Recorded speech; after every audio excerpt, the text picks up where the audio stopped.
Welcome to Damn Good Movie Memories with your host, Brian Davis. This podcast is the cure for your long commute and super boring workday.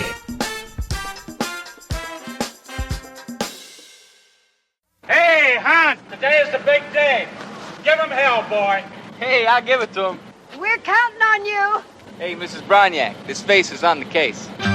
Hans Stevenson invited the Japanese. You know, my dad was over here with the army in, I guess it was 1940. Hey, did you decorate this place yourselves? To put his town back to work. Welcome to your first day with the Sun Motors. Now, everything is on his shoulders. Let's do it and do it our way. I thought it handled great. And it's all in the hands of Ron Howard, the director of Splash and Cocoon. This is great. What could possibly go wrong? Good question. Let's go find out. We must be a team. In Japan, our goal is 0% of defense. How'd you slip by? Everyone thinking only of company. See, we have our own way of making cars. This is Looney Tunes. Looney Tunes? I've heard a lot of talk about how good the Japanese businessmen are. Oh, I'm sorry. I don't get it. I don't see it. I'm not impressed. You're fired. He's coming! I can't stand it anymore. Safety glass. You failed. They're closing down the factory and going back to Japan. I'm calling all the guys, and we're coming over to get you. Oh, drown yourself. Please take off your watch. I would love another chance. I know we could do better. Can we do it? Can we do it? Can we do it? Paramount Pictures presents I came to tell you were great tonight. I was really proud of you. Michael Keaton Whoa, yikes. Whoops. Whoa. in a Ron Howard production. Is it just me, or you hate the way your shorts feel when they get wet? I actually kind of like it. Really? Gung Ho. That's all, folks.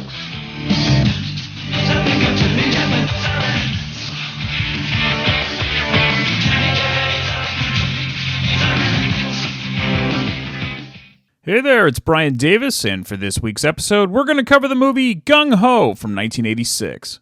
The studio was Paramount Pictures. Release date was March 14th, 1986. The running time, 112 minutes, and it was rated PG-13. The budget was $13 million, and the box office took in $36 million, making it the 29th ranked movie of 1986. Roger Ebert at the time gave it 2 out of 4 stars. Here's his review. Gung Ho is advertised as a clash of cultures after the Japanese reopened the automobile factory in a small Pennsylvania town. That sounded promising. I guess I was hoping for one of those movies made out of loving attention to detail, in which we and the Japanese would both be treated like eccentric laboratory specimens. What I got was a disappointment, a movie in which the Japanese are mostly used for the mechanical requirements of the plot, and the Americans are constructed from durable but boring stereotypes. I think the fault is in the screenplay, which tells a story that can be predicted almost from the opening frames.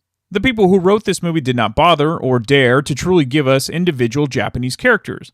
There is only one who is developed with any care.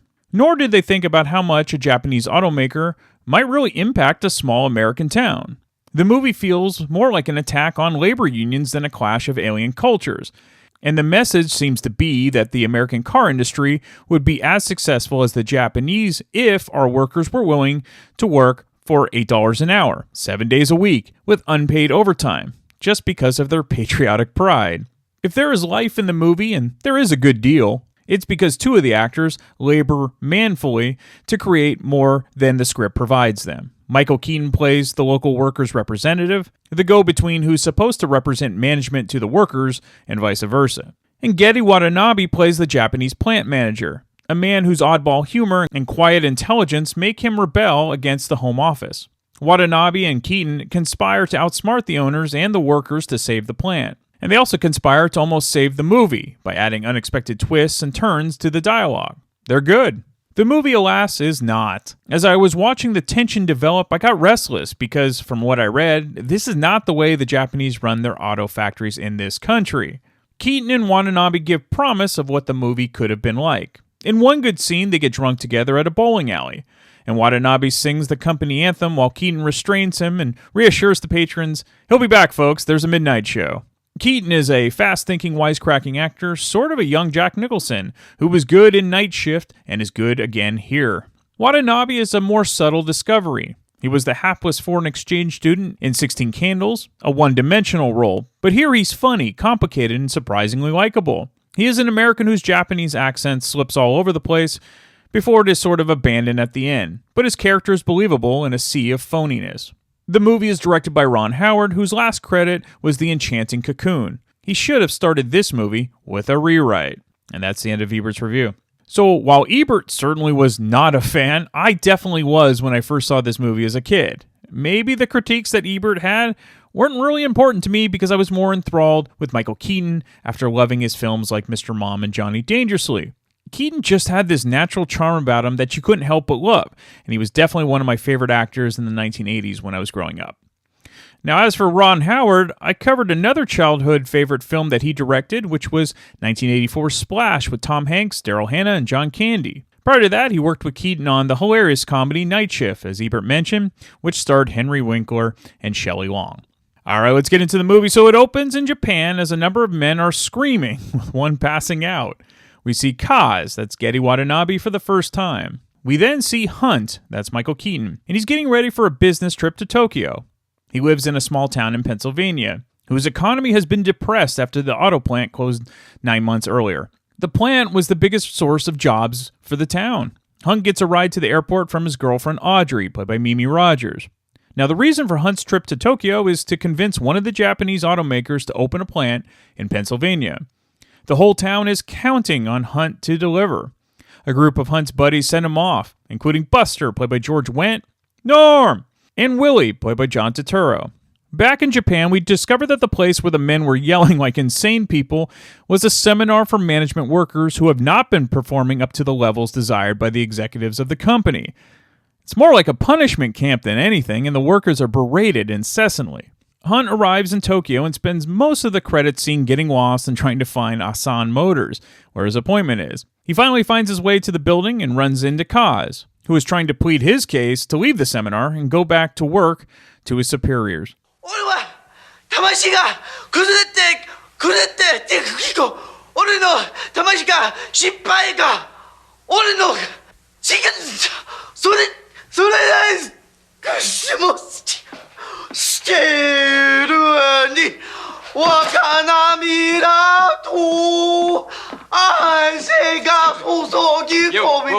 Oh, jeez. Sorry, I didn't mean to interrupt your screaming. I'm looking for Asan Motors. You know, Asan Motors? Anybody know where it is? I'm like really lost. I don't have a clue where I don't know. Am I still in Japan? You must want executive building. Right. You are in the wrong place. Okay, where's the right place? One block over. Ooh. Guess who got out of the wrong side of the bed this morning?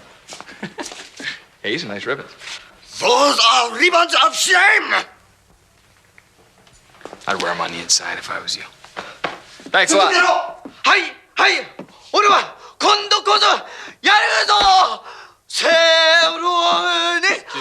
Give me. You got a little spit right here. Just got a little something in the corner of your mouth right there. Get the other. It's on the. There's. Thanks a lot. Hunt finds the executive building and gives his presentation. Hi, fellas. Or as you say, Hajime Mashite, Hans Stevenson, right here, Desu, Euro Shiku. Okay. Hey, look, we're gonna put the screen. I got a screen here. Where do I? Hirakimasu. Whoa. Okay, let me just set this down over here. Don't really need it. After I lugged it about 14,000 miles. It's all right, don't worry about it. I am like crazy for your country. I love it. You know, my dad was over here with the Army in, I guess it was 1940. Hey, did you decorate this place yourselves? Because, it's damn nice. Real Oriental kind of a feel to it. Do you speak English? I'm just curious. We all speak English. Continue, please. We may as well get started, right? Because I know you guys have like a long day of staring ahead of you. Where are the lights? Yes. Jesus. Okay, here we go. This is Hadleyville. There's the factory. That factory's been there for 35 years, fellas. Now, it's been closed down for the past 9 months. But 2 years ago, the place was completely retooled. Completely retooled, and I'm telling you, it is in great shape. Whoa, how'd that get in there? Yikes. Whoops. Whoa. That's Hazel Lockwesh. Hazel's unit was responsible for putting out over 100,000 car engines in 1 year. And I think the key word here is put out.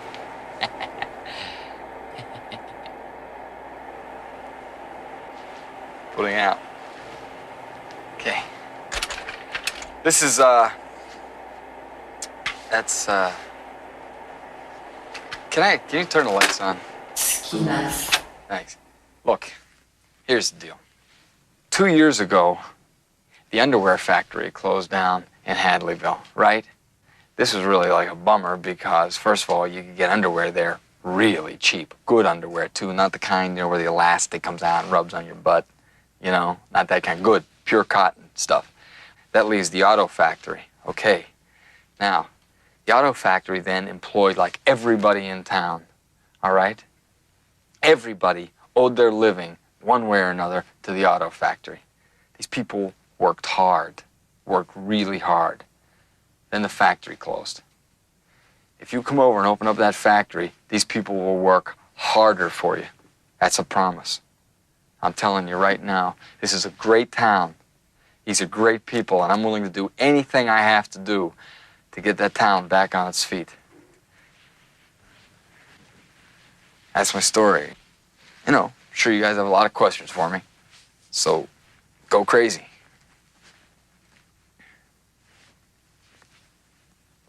I know a lot of times, you don't want to be the first guy to raise your hand because everybody, laughs at you and shit. Don't worry about it. Come on. Come on.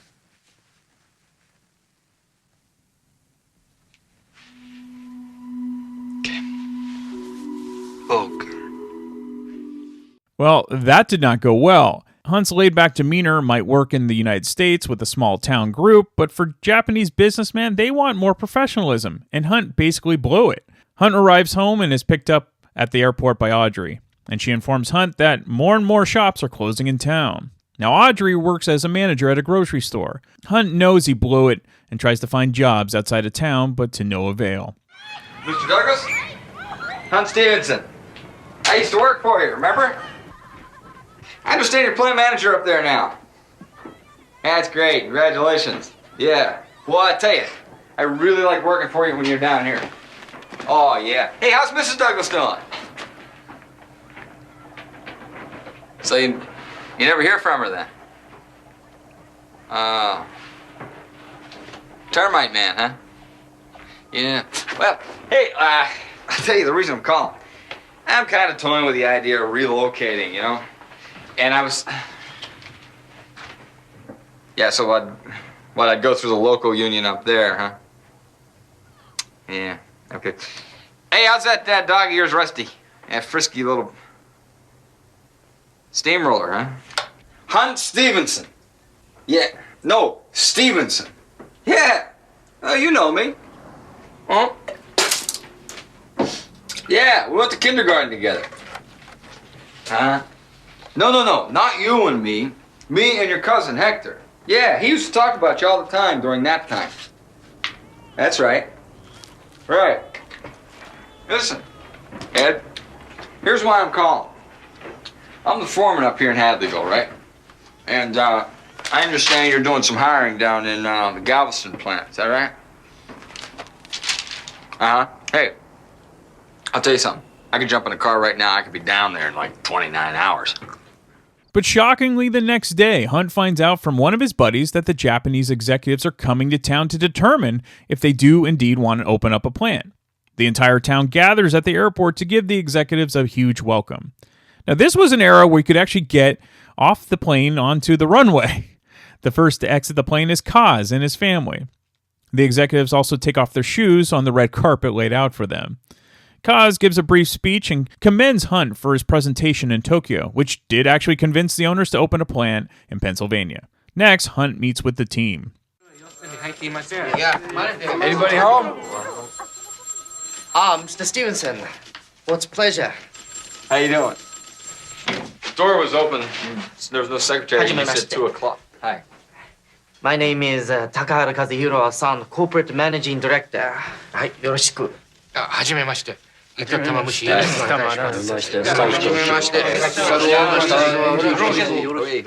Oh, got him. Thank you. Anybody have any Subaru Suzukis? No. Okay, go fish. Now I got it. I'm looking at it. I'm trying to remember. How do I know this guy? Now I know how I know you. Tokyo. Right? I saw you in Tokyo. You were screaming and foaming at the mouth and everything. Yes, I remember. What was the deal on that? That was nuts. You guys were going crazy. Management training program. For executives who are failing. Mr. Stevenson. Yeah. We would like to offer you a new position. Oh, okay.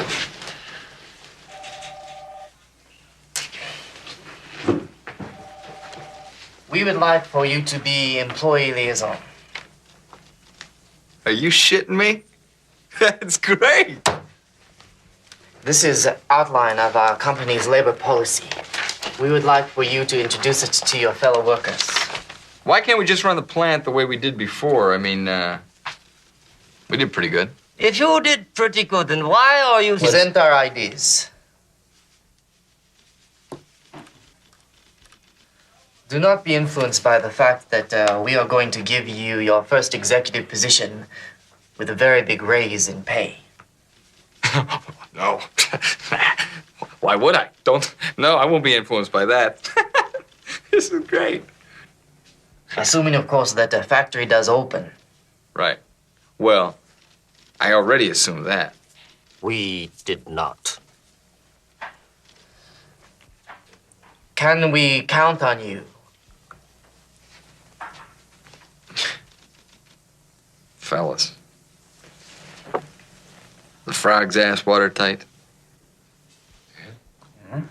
Watertight oneなんだろう。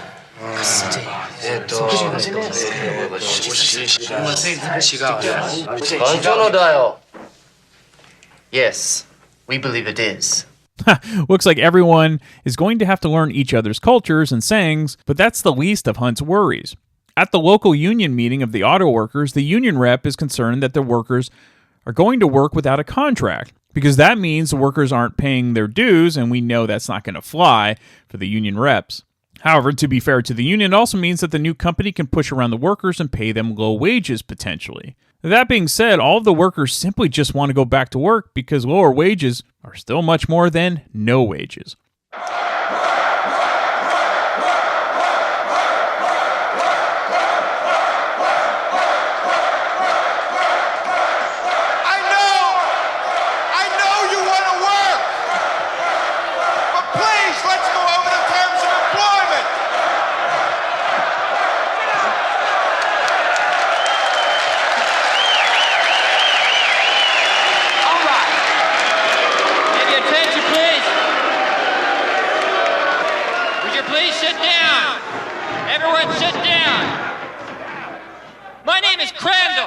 Your National Union Labor Office sent me down here because we're concerned about you. When you walk in without a contract, you are no longer a union. And that's an entirely different set of ground rules. The starting salary is only $8.75 per hour. We've been getting $11.50. We've been getting nothing. You've been getting nothing. I want to work. All right, work with a contract. Do you think they'll give us a contract? I think they will. I'm not asking you. I think they will if they see the deal united. I'm not asking you. You don't live here. Looks like you got a job. I'm asking Hunt. He's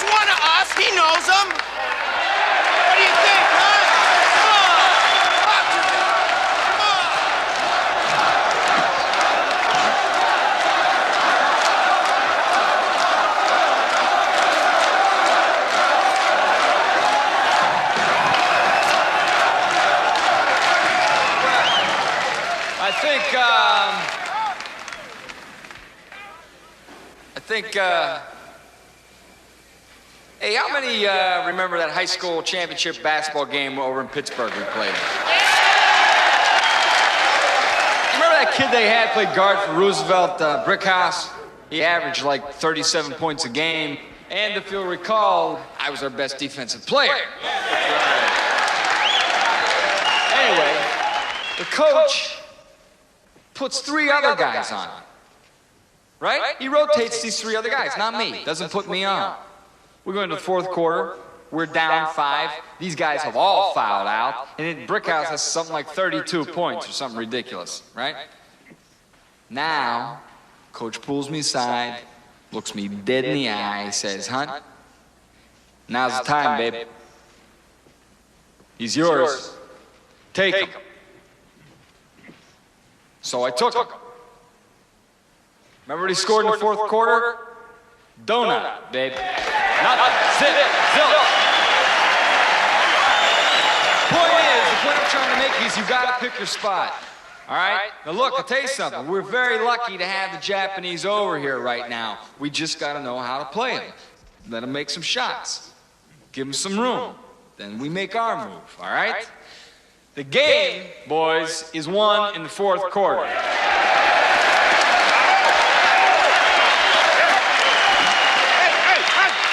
Whoa, hey, yo. One thing I want to know, the 4th quarter rolls around, can you take these guys like you took Brickhouse?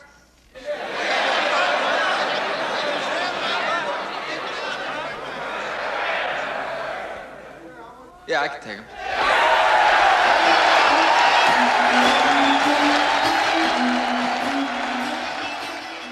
Well, Hunt bought a little bit of time for himself, but his little speech won't amount to anything if he doesn't deliver. And he really doesn't know what he's talked himself into. Thousands of workers pour into the Asan plant, and they're all excited to be back to work. However, this isn't the old plant, and they quickly discover this when Kaz makes a presentation to the workers. The daily morning routine will involve calisthenics and a complete dedication to the company. We quickly discover, while the guys are happy to have their jobs back, they don't want to try new things. Kaz talks to Hunt and convinces him to lead by example and do the exercises with the guys. So the workers begrudgingly do the exercises, but they kind of make a mockery of it. We then get a great montage of the guys in the factory while the Fabulous Thunderbirds hit Tough Enough plays in the back. The problem is that the Japanese expect the workers to have the same pride in their work as back home, and the US workers just aren't used to being pushed to the limit for everything they do. Now look, neither way is right or wrong. They're just not used to each other's culture or ways. Here! Not the yeah! What the hell's the difference? Look, I once drove in 75 bodies in an hour, and now you're jerking us all around here. Hey, Hunt, would you get Mr. Moto here off my back? He refuses to learn proper. Well, the guy can't even say it, you know? Technical.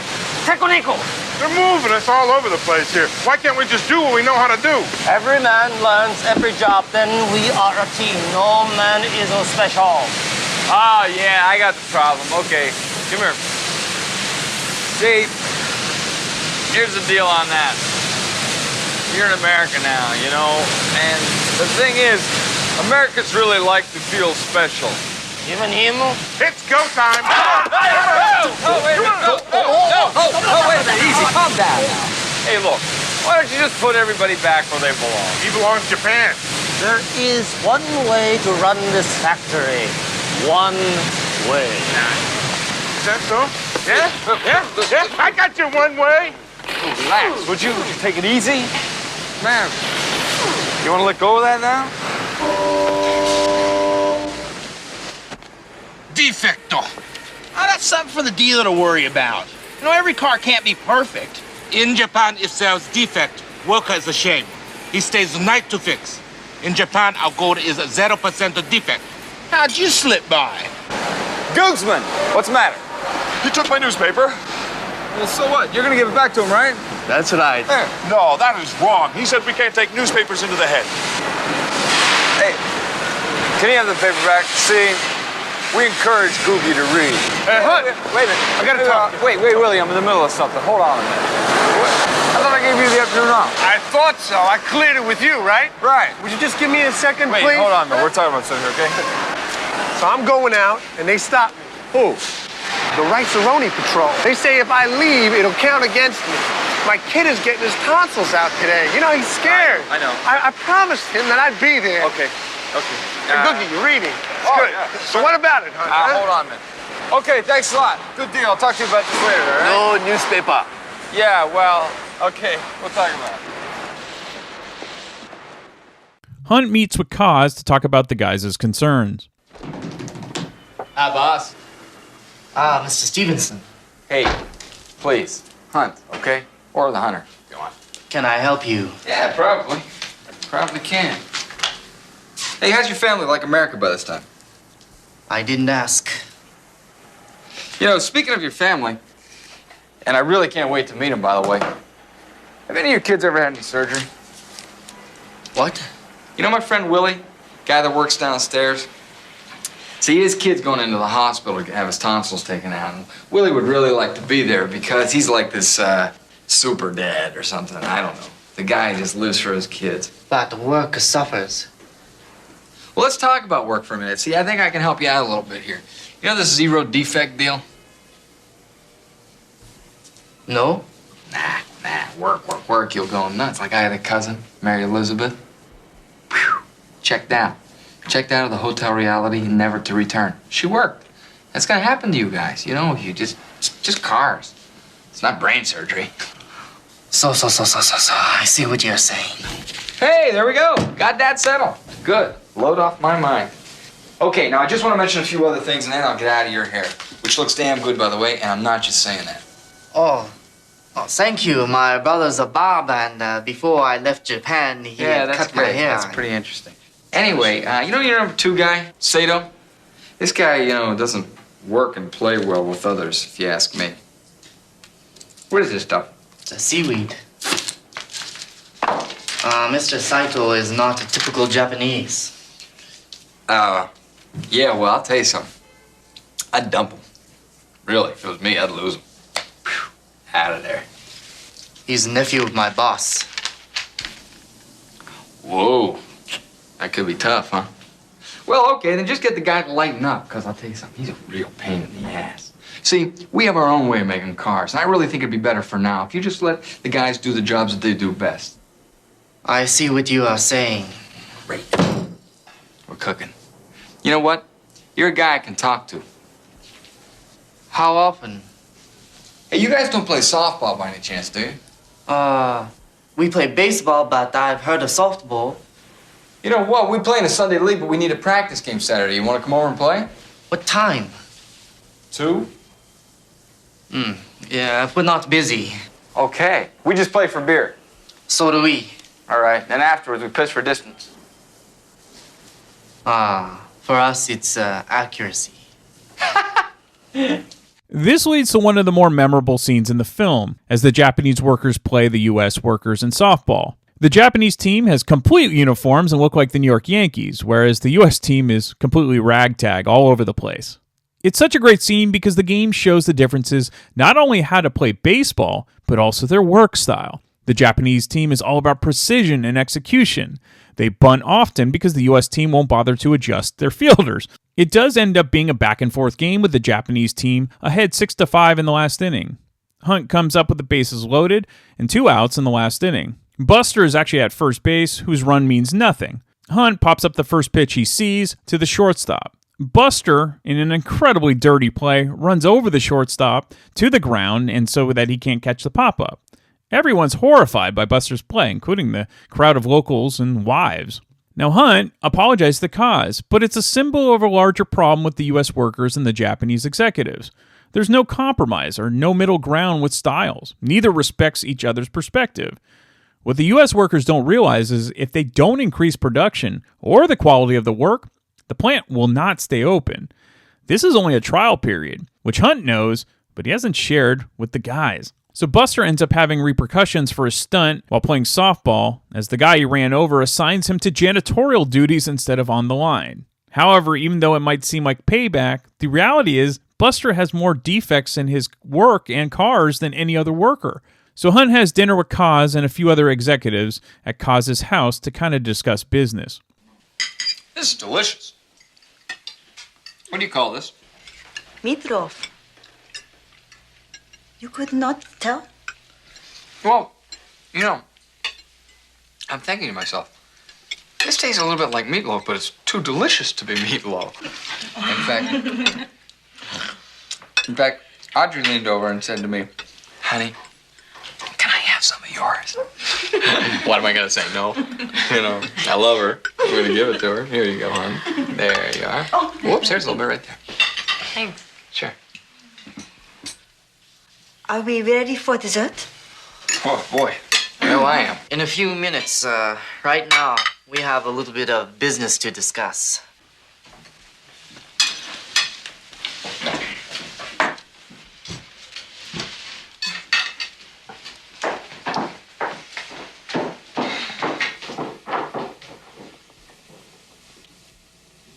Hey, Audrey. What? Why don't you,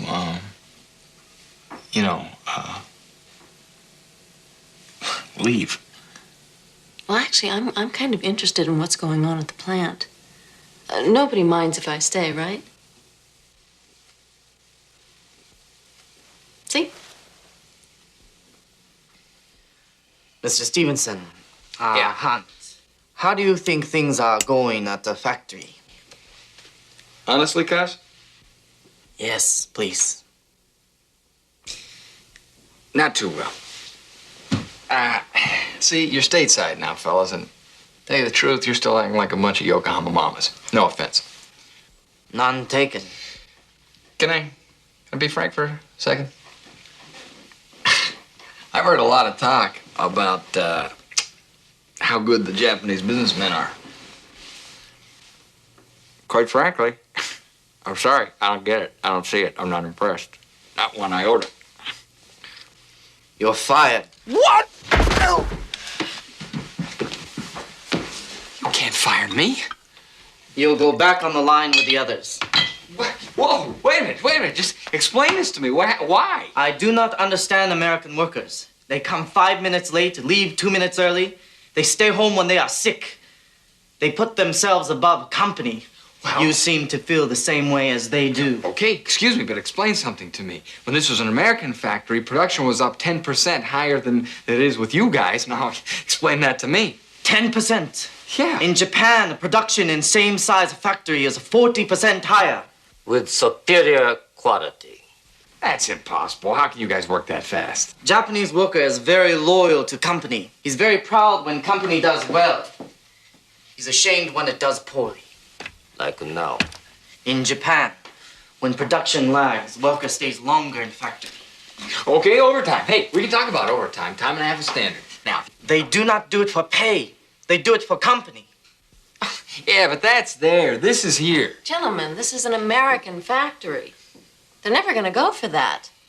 Is that how you feel, Hunt, that they'll never go for it? Well, I'll tell you something. There's one guy who can get them to go for it, and you're looking at him. You can change workers' attitude. If I can't, nobody can. Nobody can. Hey, would you shut up?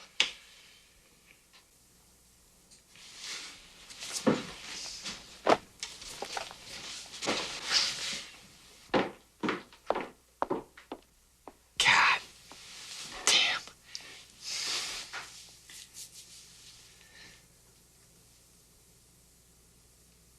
Okay, you guys have a problem, right? I'm the answer man. I can work this out and make everybody happy. I always have. Come on, you gotta give me a shot here.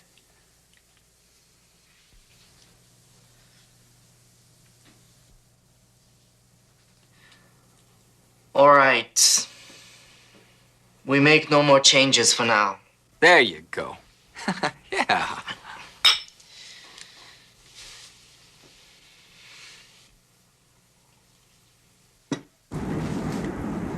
Hey, hon. Want to stop off, get some ice cream? Häagen-Dazs. Eat shit and die.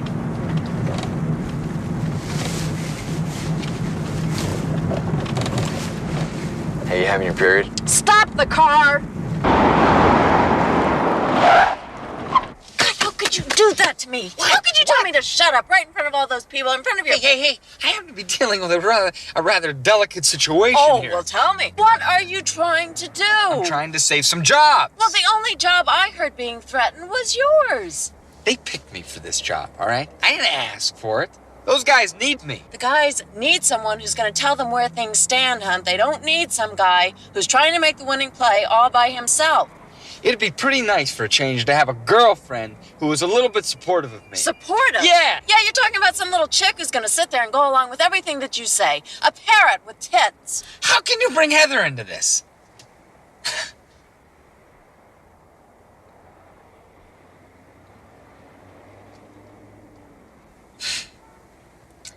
I wasn't thinking of Heather. But, apparently you were. Oh, Audrey, come on. Hey, Audrey. Come on, Audrey. So as much as Hunt can talk his way out of things, he also has the uncanny ability of sticking his foot in his mouth as he did with Audrey. And of course, she's totally correct. But at this point, Hunt is too deep in the woods and trying to straddle both sides to really change anything.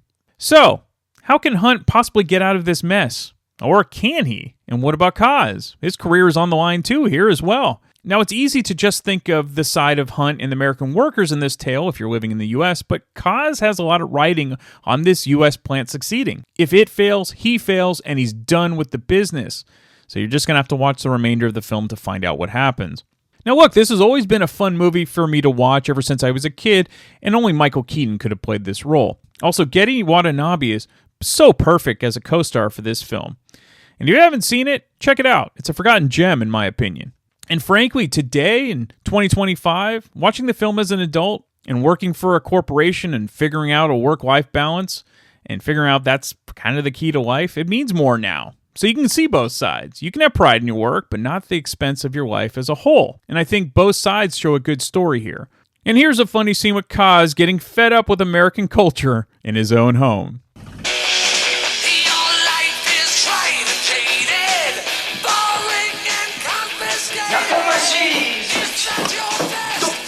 Don't feed Annabelle. No more MTV, no more Twisted Sister. 야간마시 술을 또 소름이 다 다시네. Read a book. More Jimmy Dean pure pork sausage? No more Jimmy Dean, no more Hawaiian Punch, no more Green Giant frozen niblets. Who the hell can that be? Yes. By the way, Kaz's daughter was feeding baby food to her Cabbage Patch doll. Very 80s. All right, some fun facts because of this film. Toyota's executives in Japan have used Gung Ho as an example of how not to manage Americans. So Ron Howard said, looking back on his career, one of the mistakes he realized he made when he cast Japanese American actors that could speak Japanese, but they couldn't actually speak the language as well as they could English. And Howard didn't really test their fluency. So when Howard was working with Japanese actors, they pointed out that the language spoken by the Japanese American cast wasn't very good. And by that point, Ron Howard had already shot 90% of the movie. Howard called it a rookie mistake, and he'd never make that mistake again. Bill Murray and Eddie Murphy actually turned down the lead role of Hunt. So Stevie Ray Vaughan provides the guitar work in the film, which is part of the original score music. Of course, his brother Jimmy Vaughan plays guitar on Tough Enough, which is one of the most prominent songs in the film. And of course, Jimmy was the founding member of the Fabulous Thunderbirds. So the name of the Japanese car manufacturer, the Asan Motor Company, is a play on the Japanese car company Nissan Motors. Asan is based in Tokyo and Nissan is based in Yokohama, which is next to Tokyo. All right, we have a special guest, Eric Sinzak. He joins me to discuss one of his favorite Michael Keaton films. He specifically requested this film, so who am I to deny that? So let's talk about Gung Ho now with Eric, and then I'll be back next week to talk about yet another random movie from my DVD collection. Okay, we're back with Eric Sinzak. Welcome back, Eric. Oh, thanks for having me on, Brian. No problem. So I always give you a list of movies and things you might like. And this one specifically, Gung Ho, you reached out and you're like, have you done this movie yet? And I was like, no. And he's like, well, if you do, I got to be on for this. So I'm like, you know what? I'm going to push this to the front of the line because Eric's always been so great to the podcast and such a big supporter. And that's what we're going to do. We're going to do Gung Ho. So why this movie? You know, I was never going to deny you anything because, again, you've been so great. So it goes without saying you enjoyed this film. So what really resonated with you still? And do you remember the first time you first saw it? I probably saw this movie when I was probably about 12. But yeah, I must have watched it on HBO, like cable, just saw it on cable. Mm-hmm. But I was a Michael Keaton fan from Mr. Mom, or maybe I was about that age. I don't know, when did this come out? God, it was 86. So yeah, I was about that age. So it was 80. I probably saw it 88, 89. So on cable. So ninth grade. I was probably about that age. And but yeah, I must have watched it. It was in the summer. It was probably between 8th and 9th grade when it hit HBO. And it was probably me and my brother. We just basically hung around the house a lot in the summer. I remember it came on and we're like, yeah, it's hilarious. We'll watch it. And then it came on again and again and again. And for some reason, and of course, Chris just got tired of it, but I didn't. I watched the shit out of it and I just kept on watching and I loved it. And I still laugh at it to this day. Mm-hmm. I think it's hilarious. It's a great movie. Mostly I'm a big fan of Japan. I love Japanese stuff. I love anime. I love Japanese food, Japanese culture. Okay. I really, it's my dream to go to Japan one day. So comedy about Japan and seeing Japan in movies, I eat it up. So anything about Japan, I love. So it was great to see this. Well, that makes sense now. Okay. So, and then I love that you brought up that, this came out in 86, but you didn't see it till 88 or 89. And that makes sense. So now we're so used to films, basically, once they're out of the theater, it literally comes out to streaming a month later. Well, back in the day, you had to wait probably a year, 18 months for it to come on cable. And about the same for VHS. So it could be a couple years if you missed it in the theater. So that's a good call out. Yeah, we never saw it in the theater. And it was just like all of a sudden, boom, there it was, just like in circulation. Like, they used to say HBO stood for, hey, Beastmaster's on. It was like, and it was like the same way. It was like in the summertime, they're just going to like rerun it and rerun it and rerun it. And that's what we did. We just watched whatever movie was like either on Showtime or HBO during the summer, and we would just like click channels and watch it. And whenever our friends weren't hanging around or doing whatever, we just watch movies or TV, or it was either that or the Iran Contra hearing. So we were watching it. So we were watching this. Good old Oliver North. I remember that as well. If you grew up in the 80s. Oh yeah. Okay, so you mentioned Mr. Mom. So you had already seen Mr. Mom. That was, I think, my first Michael Keaton movie. Had you seen Night Shift or Johnny Dangerously prior to Gung Ho? Oh, Johnny Dangerously, yes. Night Shift, I had seen. I snuck and watched it at a friend's house when I wasn't supposed to. Yeah, we watched that. I watched it at a buddy of mine's house, and yeah, of course, that was hilarious, awesome film. But Johnny Dangerously's, yes, very beloved film of mine, and of course, Weird Al's, title track on that. I love that. I'm a big Weird Al fan. Yeah, right off the bat in Gung Ho, at least, you get some great physical comedy from Gedde Watanabe, who is, being berated for being a failure in the car business. Now, I'm assuming you had seen Gedde prior to Gung Ho from 16 Candles. And we also chat.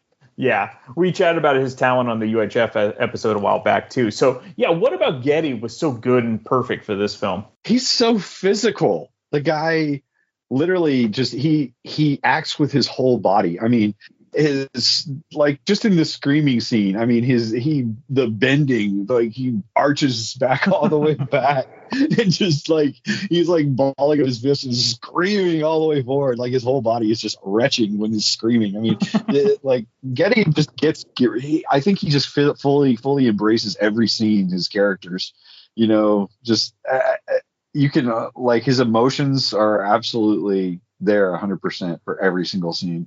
I love it. Yeah, and he's a perfect compliment to Michael Keaton, because Michael Keaton, of course, is such a great physical actor too. Again, there are some good side characters in this film, and we'll discuss some of them, but this is truly a star vehicle for Michael Keaton to just do his thing. You kind of mentioned it. There are not many actors today that are allowed to really kind of have a movie like this anymore. Why do you think Hollywood can't produce comedic talent in film nowadays? I mean, Keaton was special, obviously, but it seems like the golden era of comedy films are long gone. Why is that? I think people don't have the attention span they used to. We've got everybody glued to a phone or, and just our idea of comedy is in these short 10-second bursts. And getting people to sit down for 2 hours to watch a comedy film is very tough. Adam Sandler's got it right. He's doing fine with it. But it's really hard to sell a comedy film, I think, to studios. I think it's harder than it's ever been. So I think unless you're somebody like Sandler who's making it all on his own, and he's basically, everybody who's like, no, you can't do that. And he's like, well, screw you, I'm doing it on my own, whatever. He basically makes all his own movies. Yeah. So, and I think you would have to do that because studios aren't interested in making comedy films right now. I don't think they are. They're interested in turning out whatever market, demographic study is going to tell them is going to sell within the next 3 to 5 months. And then beyond that, they don't, like I said, attention span. They don't have the attention span to foresee anything else or whatever it is. I think a computer's basically telling Hollywood what to make. Yeah. Yeah. And it's funny because Lindsay and I had just seen Deadpool and Wolverine, which is a comedy film, but it's also, mixed in with, it's an action superhero film too. And it's funny because a lot of the great jokes in it were missing in the audience because we saw it in the theater because they're kids. And I don't think they got half the jokes because they were just looking for the action. It's like almost they're not used to having comedy anymore or, really funny dialogue. It's kind of nuts. Yeah. They're not, they don't get younger people don't catch the slick comedy that we used to live for. Yeah. In these films. Mm-hmm. Yeah. It's sad. So really sad, but it is. So what's really interesting is both Bill Murray and Eddie Murphy turned down the role that, of course, went to Michael Keaton. Do you think the film would have been any better or worse if Bill Murray or Eddie Murphy was the lead character here? I think it would have been worse. Bill Murray's too deadpan for this. Michael Keaton has, I think, just the right amount of delivery and softness, the emotion, likability, more likability, much more likability and connectivity, I think, to the other actors. Bill Murray, I think he's just too aloof for this role. I think he could have carried it, but I don't think it would have done as well. I love Bill, don't get me wrong. I think he's a great actor and I think he's a great comedian. Sure. But I think for this type of role, I think Michael Keaton's play, he has that blue collar look of that guy that's like, hey, I got this. I'm one of you guys. I'm in charge here, but I've been there. That look. Bill doesn't seem to me, doesn't convey that. Right. Like where, Michael Keaton's the everyman, like you said. So Ron Howard directed Gung Ho, and man, he had a terrific decade in the 1980s. He had Night Shift, Splash, Cocoon, Willow, and Parenthood. Where for you does Gung Ho rank with those films? And they're all excellent. I think it's right up there with Splash. Cocoon means a lot to me, but I never really cared for Parenthood and I like it better than Night Shift. I think I like Gung Ho better than Splash, honestly. Wow. Okay. Yeah, I've seen Gung Ho. I've watched Gung Ho more than Splash, so I'd rank Gung Ho at the top of that. Okay, so you probably put Cocoon ahead of Gung Ho? No, I'd put Gung Ho ahead of all of those. Very nice. I think that's awesome. See, that's why I had you on. Yeah, that's great. Yeah. I would actually rank them. It's funny. I rank it up there above all of those because just I've seen it more. I love the comedy in it more. Now, Cocoon to me is a very different film. Sure. It's I know Ron made it, but to me it's just a very different film. I wouldn't put it in the same category. Well, no, you would definitely rank it at the top, and Willow is definitely a different. That's a fantasy movie, you know. Yeah, it's fantasy, but as far as comedies go, I rank this one better. Okay. Yeah, I rank this one up there. So. And then would you like Mr. Mom more than Gung Ho? No, actually, I like Mr. Mom better. Okay. Yeah. Yeah, I think Mr. Mom is it's got a lot more heart than Gung Ho. Yeah, as far as what that did for Michael Keaton, I think it's a stronger, more significance for him, and it's a little bit of a bigger role. And I think it's better, a little bit better of a film. It also doesn't hurt that John Hughes wrote Mr. Mom too. So yeah. Right. Yeah. Right. Yeah. Okay, so while this film takes place in 1986, it definitely foreshadowed things to come with regards to jobs being outsourced overseas and businesses closing domestically in the U.S.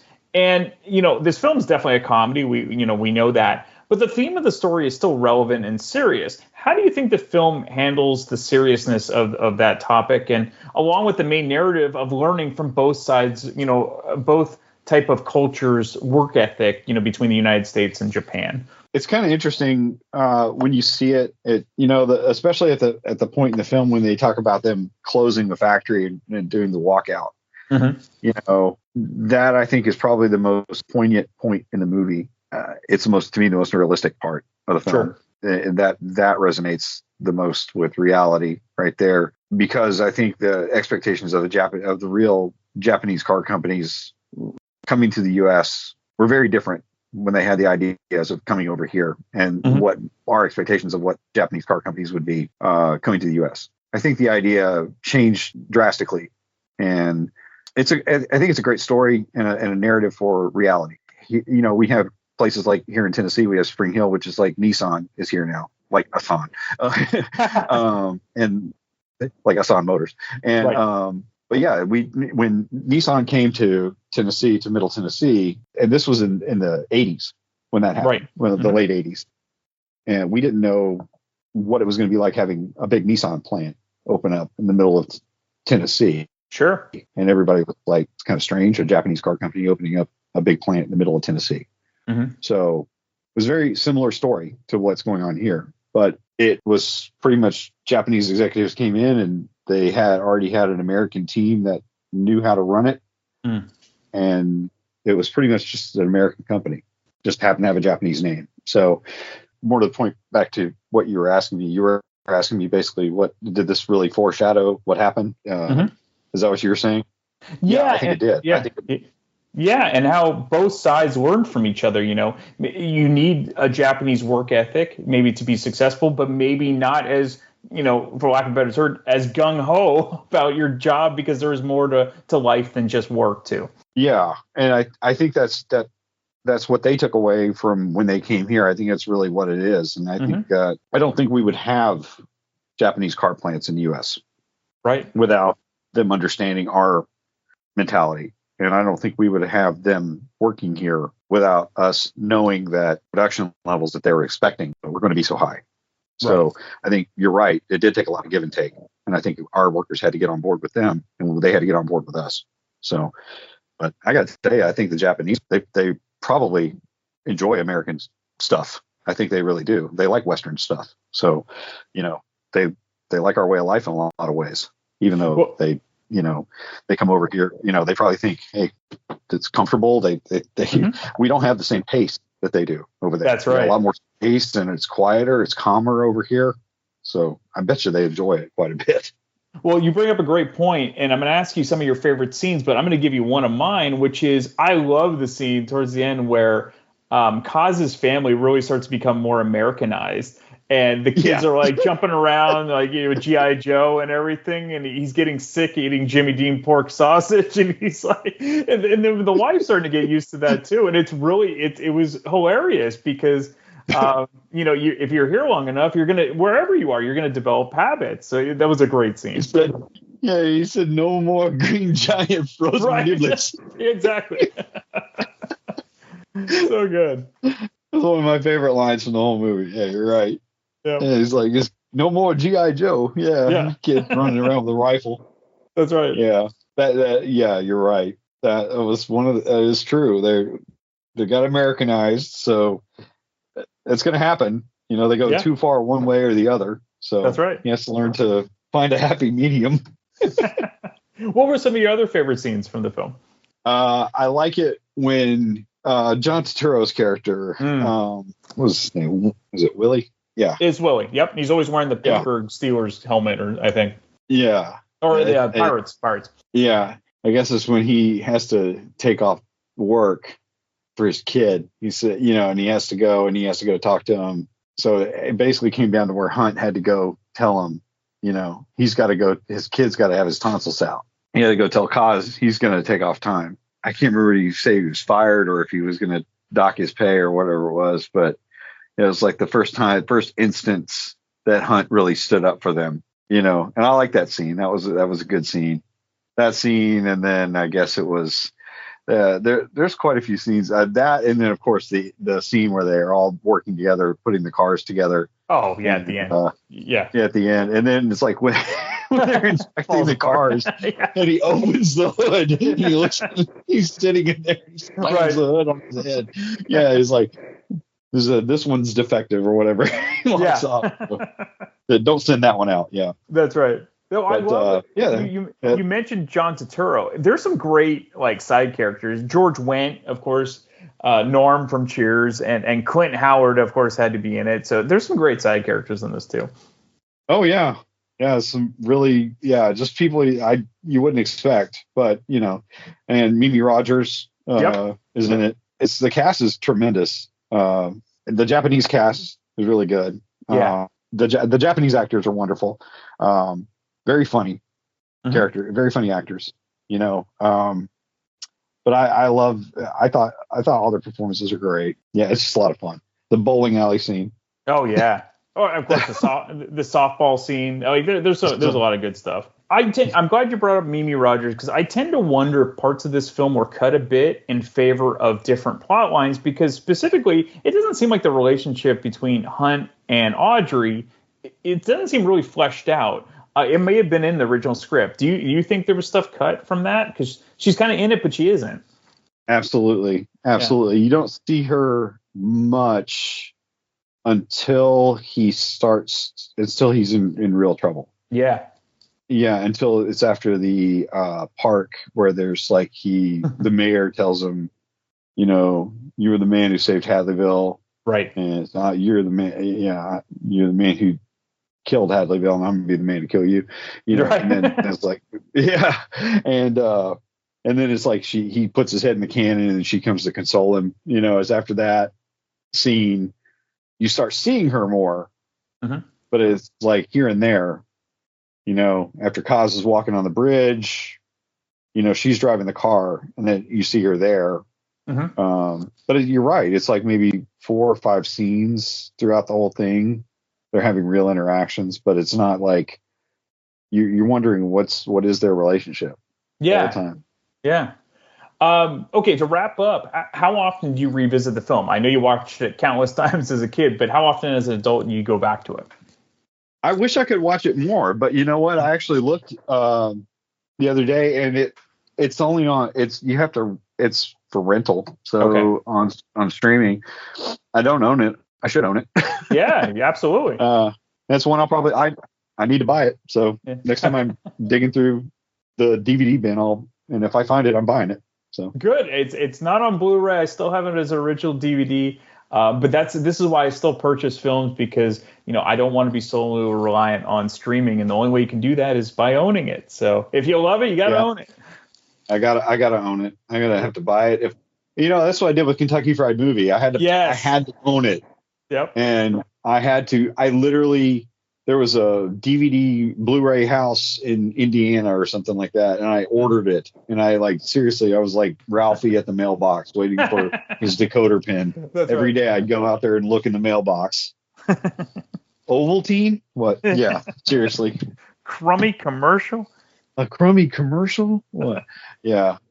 But instead of a crummy commercial, I actually got Kentucky Fried Movie. Exactly. So okay. Yeah. And the other thing, you mentioned Kentucky Fried Movie. Who knows when they're going to start just editing classic films because it doesn't fit today's modern whatever. And that's a perfect example where you better own it because then they can't edit it. So that one is going. That one will be erased from history. Oh yeah, 100%.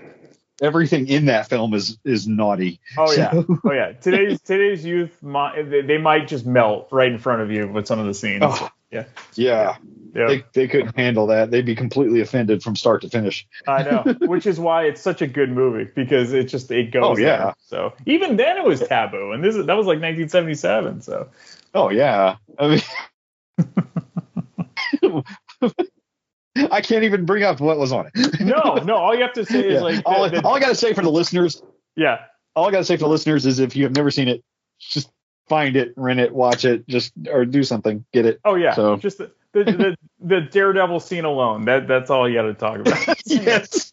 Yeah. Oh man. Well, Eric, this has been great. Thank you so much for bringing up Gung Ho. So I'm happy to push it to the front of the line. It's a movie I think people really should revisit. And again, as we're recording this, the sequel to Beetlejuice is out. So Michael Keaton, even after all these years, is still very relevant, which I think is awesome. Yeah, he's still trucking along. I mean, I wish the best to him. I mean, that's a hell of a career. Oh yeah. Only other thing is just he's got a lot more years to go. The guy's sharp as a tack. Absolutely. I mean, again, he's kind of a once-in-a-lifetime talent, and I'm glad he's still being used in film because that doesn't always happen. So thank you again for doing this, Eric, and I can't wait to have you back on real soon. Thanks a lot, Brian. Oh, and Michael Keaton is my Batman, by the way. I'm just letting 100%. So. Yeah, come on.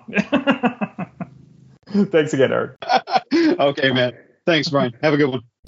If you enjoy this podcast and are an iTunes user, please do the show a favor and head on over to the official iTunes page for Damn Good Movie Memories. Be sure to leave a rating and a review. This will allow the show to appear higher in the algorithm and spread the joy of this podcast to the masses. If you are not an iTunes user, you can still listen and subscribe on Podbean at damngoodmoviememories.podbean.com. Be sure to like us on Facebook under our Damn Good Movie Memories page. You can also listen to a limited number of episodes on YouTube. I hope you enjoyed this week's episode, and be sure to tune in next week for an all-new episode of Damn Good Movie Memories.